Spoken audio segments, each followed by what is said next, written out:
Good morning student. MDS university Ajmer के BA part third political science के paper first के मेरे प्रिय विद्यार्थियों, और इसके साथ ही साथ बीए ऑनर्स पार्ट सेकंड के पाँचवें पेपर यानी ancient and medieval political thoughts के मेरे प्रिय विद्यार्थियों, ये दो क्लास का जिक्र मैंने इसलिए किया कि ये जो पेपर है जो हमने कल से शुरू किया है, ये आपकी इन दोनों क्लासेस में कॉमन है। इसीलिए हम इसको दोनों जगह शेयर करेंगे और समझकर आगे बढ़ने का प्रयास करेंगे। कल हमने ग्रीक पॉलिटिकल फिलॉसफी की बात की थी कि यूनानी राजनीतिक चिंतन की विशेषताएं क्या थीं और आखिर वो इतना महत्वपूर्ण क्यों था। मैं doctor Manoj Awasthi, associate professor SPC government college Ajmer, आज आपको प्लेटो के बारे में कुछ जानकारी प्रदान करूंगा।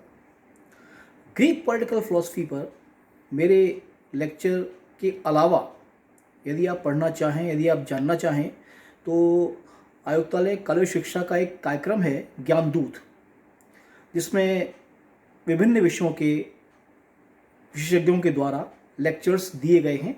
ये लेक्चर्स यूट्यूब पर आप ज्ञानदूत से सर्च करेंगे आपको मिल जाएंगे, और इसके अलावा जूम ऐप पर भी हैं। वहाँ पर हमारे ही विभाग की डॉक्टर ज्योति देवल ने ग्रीक पॉलिटिकल फिलॉसफी की कैरेक्टरिस्टिक्स के ऊपर एक बड़ा ही ज़बरदस्त व्याख्यान दिया है, और मेरी आपको सलाह है कि उसे एक बार ज़रूर सुनें, क्योंकि विचारकों को पढ़ने से पहले उन विशेषताओं को जानना बड़ा ज़रूरी है जो कि उस चिंतन को समग्र करती हों। तो मेरी सलाह है आपको the characteristics of Greek philosophy, इस टाइटल से उनका आर्टिकल, उनका लेक्चर है ज्ञानदूत पर। आप यूट्यूब पर या फिर जूम ऐप पर जाकर उसे सर्च कर सकते हैं। काफ़ी अच्छा व्याख्यान वो है इस विषय के ऊपर। अब आज हम आगे बढ़ते हैं। कल हमने ग्रीक फिलॉसफी और ग्रीक आइडियाज़ के इतने महत्वपूर्ण होने या आगे बढ़ने के का बैकग्राउंड देखा था। आज हम आपका पहला विचारक उठाते हैं प्लेटो। 428 में इनका जन्म हुआ है, 428 बीसी में। आप जानते हैं जो इतिहास की तारीखें हैं उनको हम बीसी यानी बिफोर क्राइस्ट और एडी यानी आफ्टर डोमिनियन के हिसाब से लिखते हैं। एडी आगे बढ़ता है, बीसी पीछे आता है।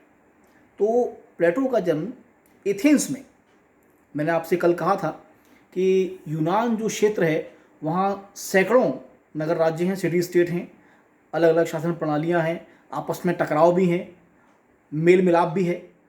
सभी तरह की बातें हैं जो एक क्षेत्र विशेष में होती हैं वो यूनान के अंदर हैं। और उनमें जो दो राज्य महत्वपूर्ण माने जाते हैं वो एथेंस और स्पार्टा है। एथेंस को तो समझिए कि यूनान क्षेत्र का ज्ञान का केंद्र, सेंटर ऑफ नॉलेज माना जाता है। और ये जो हमारा जो नायक है, हमारा जो हीरो है, जिसके बारे में हम आज बात करने जा रहे हैं, प्लेटो, दसियों इसकी परिभाषाएं, व्याख्यान, इसके बारे में कोटेशंस आपने अब तक लिखे होंगे, पढ़े होंगे और आगे भी पढ़ेंगे। तो हमारा जो ये बौद्धिक नायक है, हमारा जो एकेडमिक हीरो है, ये एथेंस में जन्मा है 428 ईसा पूर्व में। अब देखिए, एक बड़े ही संपन्न परिवार में जन्मा है। इसके पिता जो हैं अरिस्तोन, ये एथेंस के जो एक सम्राट हुए हैं काइरस, उनके वंशज हैं। और जो माता हैं इनकी, वो एक बड़े प्रसिद्ध इतिहासकार हुए हैं सोलन, उनके परिवार से हैं। यानी इसको आप बोलते हैं कुलीन तंत्र, ब्लू ब्लड, बोलचाल की भाषा में हम लोग कहते हैं। प्लेटो वहाँ से आए हैं। और प्लेटो उनका नाम नहीं है, नाम उनका एरिस्टोक्लीज है, ग्रीक नेम है, यूनानी नाम है। बेहद खूबसूरत, बहुत सुंदर, बहुत समझदार और व्यायाम का शौक। तो प्लेटो का अर्थ होता है चौड़े कंधे वाला। आप में से जो लड़के होंगे वो इस बात को मानते होंगे और शायद करते भी हों कि व्यायाम जब करते हैं तो एक बड़ा युवाओं को एक जुनून सा चढ़ता है कि साहब एक परफेक्ट आकार में उनका शरीर रहे। पेट कम हो, कंधे चौड़े हों। प्लेटो को ये वरदान प्राप्त है। उसके जो व्यायामशाला के गुरु थे वो उसको प्लेटो कहते थे, नाम एरिस्टोक्लीस था। प्लेटो का अर्थ होता है चौड़े कंधे वाला, बड़ा ही सुंदर, खूबसूरत। अब उस समय एथेंस में कुलीन तंत्र का शासन है और कोई प्रतियोगी परीक्षा तो होती नहीं है। अभी आप देखते होंगे कल ही रिजल्ट आया है आरएएस का। अब तो एक लंबे अरसे से प्रतियोगी परीक्षाओं का आकार इतना व्यापक कर दिया गया है कि समाज के सभी वर्ग उसमें शामिल हो सकें। ओपन परीक्षा होती है, रिटन टेस्ट होता है, इंटरव्यू होता है, उसके बाद और भी कई हर्डल्स होती हैं, बाधाएं होती हैं, और फिर जब आप मेरिट में आते हैं तो आपको किसी जगह पर पोस्टिंग मिल जाती है। ये प्रक्रिया वर्तमान की है। लेकिन जिस समय की हम बात कर रहे हैं, यानी ईसा से 400 साल पहले, उस समय ये सब नहीं था। कुलीन तंत्र का आशय यह होता था कि आप किसी कुलीन परिवार में जन्मे हैं, इतना पर्याप्त है, जो कि प्लेटो है। तो ये निश्चित था कि ये बड़ा होकर एथेंस की जो शासन प्रणाली है उसमें किसी बड़े पद पर जाए। अब मैं आपसे एक सवाल करता हूं, यदि मैं आपसे कह दूं कि ग्रेजुएशन करते ही आपको सिविल सर्वेंट में, सिविल सर्विसेज के अंदर कोई अच्छा पद दे दिया जाएगा आपकी चॉइस के मुताबिक, आप तो खाली बीए कर लीजिए, तो आपका जीवन कैसा होगा? देखिए, आपके पास पैसे की कमी नहीं है, यार दोस्तों की कमी नहीं है, आपका भविष्य सुनिश्चित है, आपके अच्छे जॉब में जाने वाले हैं। तो प्लेटे जो थे वो eat drink and B Mary, खेलने कूदने वाले, खाने पीने वाले, मनोरंजन करने वाले ऐसे युवा थे, और उनके साथ एक पूरा समूह भी था। जब ये 20 साल के हुए तो ऐसा कहते हैं कि 20 साल के प्लेटो को सुकरात के यहां पढ़ने भेजा गया। सुकरात सोफिस्ट नहीं है, शिक्षक हैं और एथेंस में बड़े लोकप्रिय हैं, खासतौर से युवाओं के बीच में, और पढ़ाते हैं। ट्यूटर ये भी हैं, ट्यूटर सोफिस्ट भी थे। लेकिन सुकरात सोफिस्ट नहीं है, क्योंकि सुकरात ये मानते हैं सत्य, न्याय, अहिंसा, प्रेम ये अविचलित हैं, ये सापेक्षित नहीं है, इनकी व्याख्या अलग अलग नहीं हो सकती। जबकि सोफिस्ट ये मानते हैं सत्य सापेक्ष होता है, सत्य परिवर्तनशील है। ये समझिए वो लोग हैं कि जो अभी आपके सामने, जैसे आपने देखा होगा अभी जब ये वैक्सीन का दौर चल रहा है कोविड की, एक समूह कह रहा है कि लगवाना ठीक है, एक कह रहा है नहीं, गलत है। अब सोचिए, एक व्यक्ति एक सांस में तो कह रहा है आपके सामने कि वैक्सीन ठीक है, लगवाना चाहिए, और वही व्यक्ति कुछ समय बाद ये कहे कि नहीं, गलत है, हटाइए, नुकसानदायक है। सोफिस्ट ऐसे लोग थे कि जो अपने जिसको पढ़ा रहे हैं वो क्या सुनना चाह रहा है उसी के पक्ष पे अपनी बात रखा करते थे। तो आप ऐसे व्यक्ति पे यकीन नहीं कर सकते। लेकिन सुकरात जो हैं, सोक्रेटिस को अंग्रेजी में कहते हैं, वो ये मानते थे सत्य अस्थिर नहीं हो सकता, सत्य एक ही रहेगा और स्थिर रहेगा।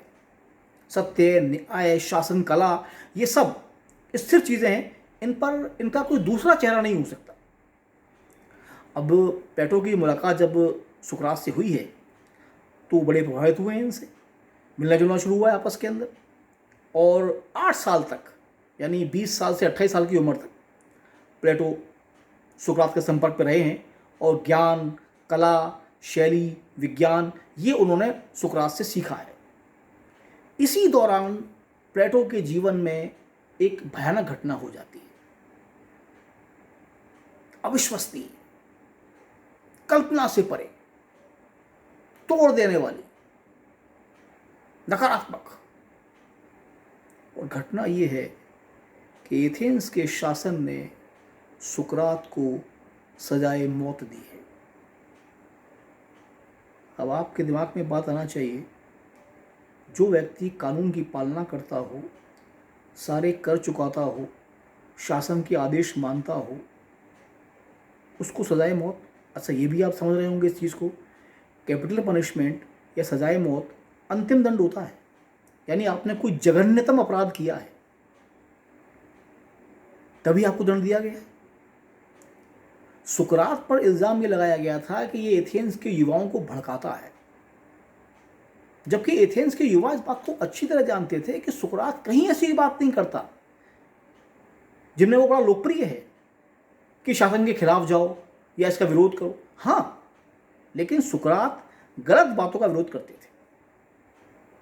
मैंने आपको कल भी कहा था अपने व्याख्यान में, आप आज भी देखिए, अपने खुद की कसौटी पे कस के देखा कीजिए। समाज की ऐसी बहुत सी बातें होंगी, परिवार की ऐसी बहुत सी बातें होंगी, आपके आसपास के वातावरण की ऐसी बहुत सी बातें होंगी जो आपको लगता हो गलत हैं, नहीं होनी चाहिए, पर वो चल रही हैं। किस लिए? क्योंकि हम मान रहे हैं।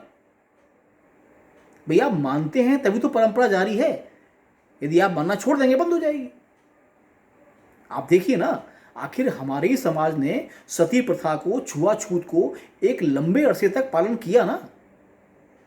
आज नहीं है, लगभग नहीं है। क्यों? क्योंकि समाज ने उसको नकार दिया कि ये गलत है। अब आप प्लेटो के जो सुकरात पे इल्ज़ाम लगे उसके ऊपर आइए कि भाई ऐसा क्या कर दिया उसने कि सजाए मौत। कहानी ये थी कि एथेंस में सत्ता परिवर्तित हुई।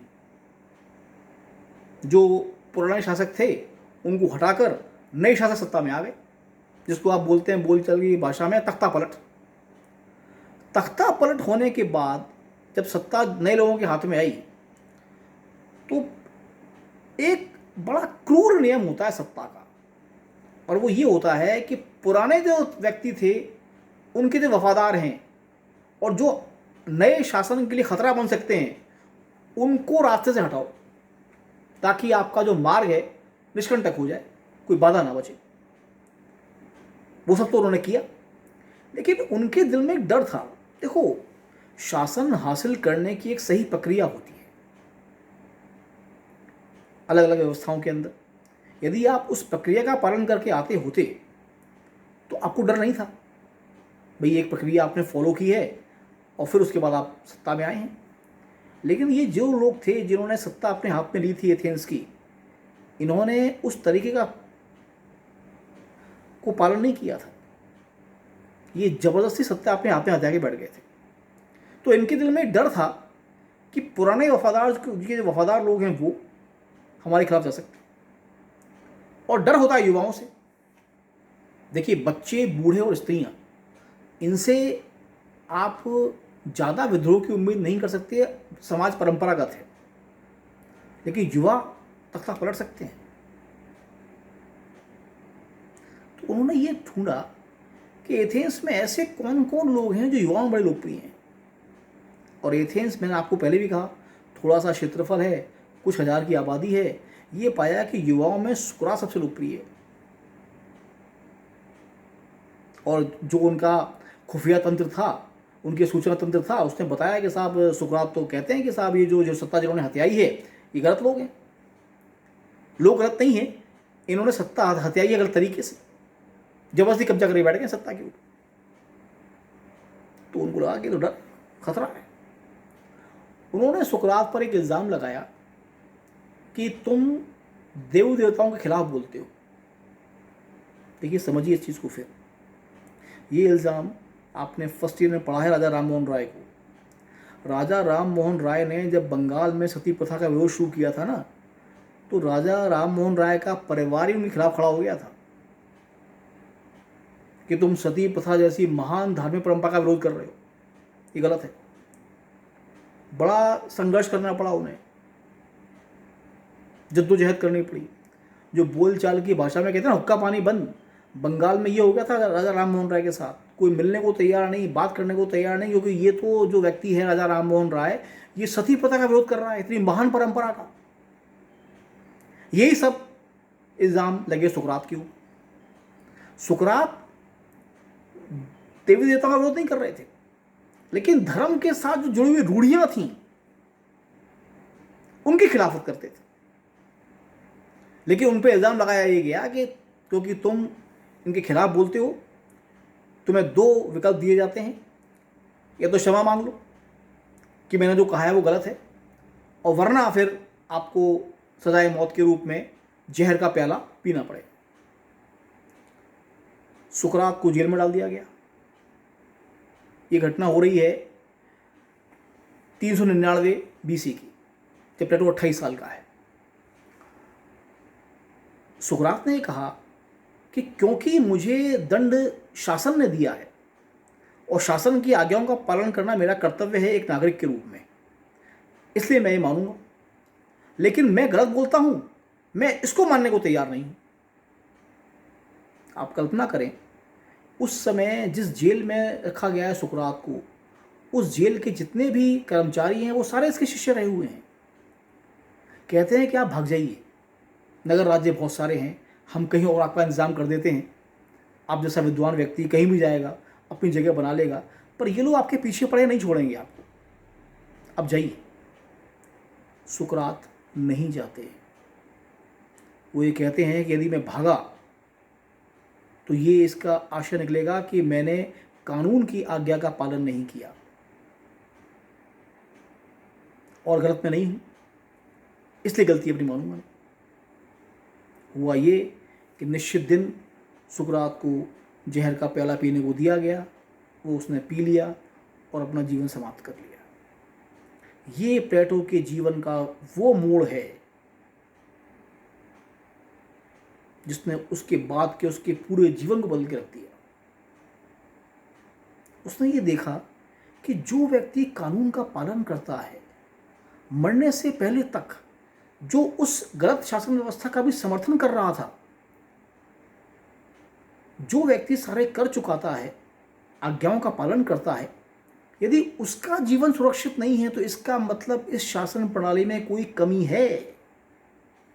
जहां इतने विद्वान व्यक्ति का जीवन, जो कि अपराधी नहीं है कोई, सुरक्षित नहीं है, तो वहां आम जन का जीवन सुरक्षित कैसे होगा?